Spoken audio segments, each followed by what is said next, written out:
Kahapon nga ko Marites ay hindi kami nakapag-grocery ng paninda, may mga stock pa naman kaya sabi ko nga yung mga stock na lang sa ref. Yung pang-ulam na isang linggong mahigit na nga itong nabili namin. Bili na nga rin kami dyan ng mga pang-merienda, pati prutas at yung saging nga doon ko na nga sa lamesa nilagay kasi para makain na. Meron kami dito mga easy to cook ko Marites dahil hindi naman nga po kami talaga madalas nakakapunta ng palengke. Bumili na nga rin pa ako ng hipon, halagang 150 lang iyan, nilinis na nga rin ni Jowa. Hindi lang talaga sa trabaho yan maaasahan, sa paglalaba pati na nga rin po dito sa kusina. Ang ganda talaga gamitin itong storage sa ref ko Marites dahil yung pinakatubig niya ay diretso doon sa ilalim. Bumili nga rin po pala ako ng isda na ganito dahil masarap nga ito ipaksiw. Ang alam ko ang tawag dito ko Marites ay flying fish. Hindi ko lang alam kung masarap siyang prituhin pero sa paksiw alam ko nga masarap iyan. Bili nga rin po kami ng pang-ukoy dahil madalas talaga kami nagluluto ng ukoy dahil favorite nga po namin iyon. Tapos yung mga ganitong lagayan naman ng mga stainless ay mabilis nga pong linisin, hindi nga po kumakapit yung amoy dyan. Mabilis lang din kasi lutuin ito kumarites, lalo na nga pag busy ka ay lagyan mo lang yan ng harina, itlog, pati na nga rin pampalasa. Alam naman natin ang mga nanay busy, gustong-gustong mapabilis ang lahat ng kilos. Isang buo na nga rin po na manok itong binili ko dahil dalawang ulaman na nga po namin iyan. Mas makakamura kasi pag buong manok nga po yung binibili mo. Pwedeng prito, pwede nga rin pong tinula iyan. Pag may tindahan ka kasi bihira ka talaga makakapamalingki ng ulam mo. Bumili nga rin po ako ng buto-buto lang ng beef dahil medyo mahal nga po ito. Kahit buto-buto yan, may laman namang kaunti kaya masarap nga po iyang sabawan. Grocery sana kami kaya lang nakita ko nga si Joanne nahirapan na magbitbit ng mga pinamili namin. Kaya sabi ko nga sa linggo na lang kasi meron pa rin naman kaming mga paninda. Ito at bumili nga rin po ako ng grapes at tumpok nga lang po yan kumarites 100 pesos. Nalinis ko lang ng maayos kay Jowa para mailagay nga rin po dyan sa storage. Ko naman ilalagay ito sa freezer at doon nga lang sa baba ng ref. Dahil itong lagayan nga na ito kumarites pwede sa gulay iyan at pwede nga rin sa mga prutas. Ito talaga yung mga nagpapasaya sa nanay lalo na nga pag busy ay meron ng stock na mga pagkain. Yung tipong magluluto ka na nga lang para sa pang-ulam.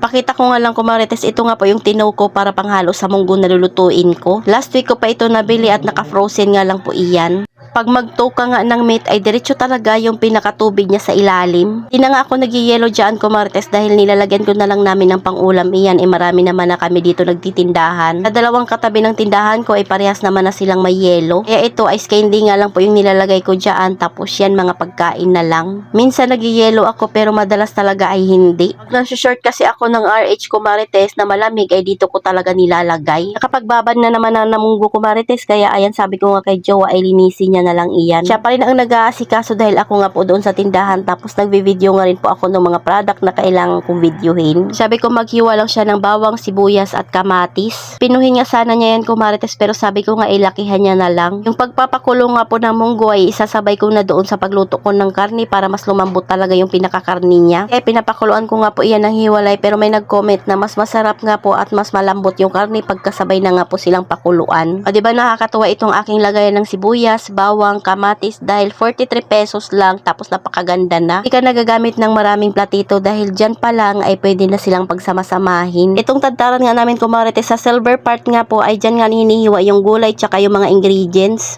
Tapos sa kabilang side naman nga po ang hihiwain doon ay mga karne. Kaya alam mo nga na hindi sila magkukontaminate. Syempre bago mo gamitin yung kabilang side ay hugasan mo muna yung ginamitan mong paghiwa ng gulay. Pina-slice ko lang yan sa gitna para naman nga po hindi ganun kalaki. Tapos nilagay niya ulit doon sa pinaglagyan niyan. Ito na nga yung last na karne na binili namin yung nakaraang linggo. Kaya kailangan ng lutuin ito. Frozen naman iyan doon sa ref kaya hindi rin iyan masisira. After ni Jowa mag-asikaso dito sa kusina, ako naman nga po ay magluluto na.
Pagkalagay ko nga ng gulay ko marites ay enough ko na nga po yung aming induction. Kaya lang muna ko marites, salamat sa panonood, follow for more, God bless us, at sana i-share nyo na nga rin po itong aking video.